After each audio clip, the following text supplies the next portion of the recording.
అవును చేయించారు. ఎవరు తెలియకుండా ఆరేగాన్ని ఇయ్యాలని అమ్మగారిని నాన్నకి చేశారు.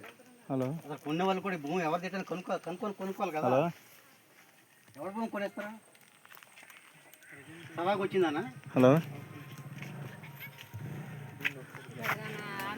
లేదు, నేను ఇంకో బయట ఉన్నాను. సాగు చేసుకొని మా తోట పేరు ఉంచుకుంటేమో వాళ్ళు వచ్చి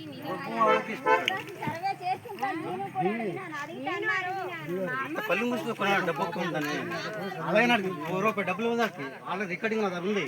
వాళ్ళకి రూపాయి డబ్బులు ఇవ్వలేదు. వాడిని తాగించేసి తీసుకెళ్ళి రైతు భరోసా డబ్బులు పడతాయని ఆ చేత కంబేయించారు చూడవాళ్ళు ఎక్కడ కాకుండా.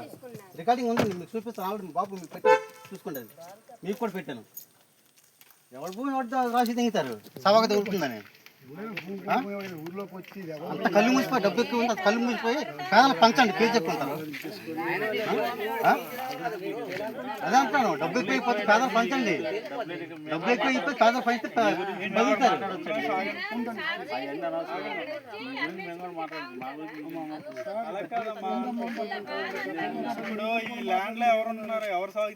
మేము ఉన్నామండి. అరే బాబు రండిరా, ఎనుకలు మంగరాలు,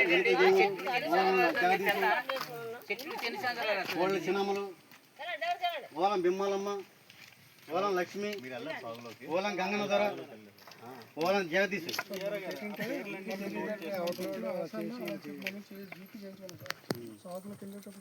మీకు ఎవరైతే మీకు జీపీ రాయించి వాళ్ళు తీసిరండి. ఇప్పుడు రావాలి, ఎప్పుడో వస్తాను. ఇప్పుడు వస్తే తేలుతుంది. ఇప్పుడు రంగు బయటపడుతుంది. ఇప్పుడు వస్తే రెడ్ మాట్లాడుకున్నాం. మా భూమికి ఇచ్చామే మీరు అడిగారు. మాకు ఎంతమంది డబ్బులు ఇచ్చేసి మా భూమి ఇచ్చాము. పెద్ద మనిషి మీరు మాట్లాడుకోండి, నేనేంది మీరు అనుకోండి. వెళ్ళిపోమంటే వెళ్ళిపోతాను నేను. మీరేమనండి, మీకు సాల్ రాదు, మాకు సాల్ అవుతుంది.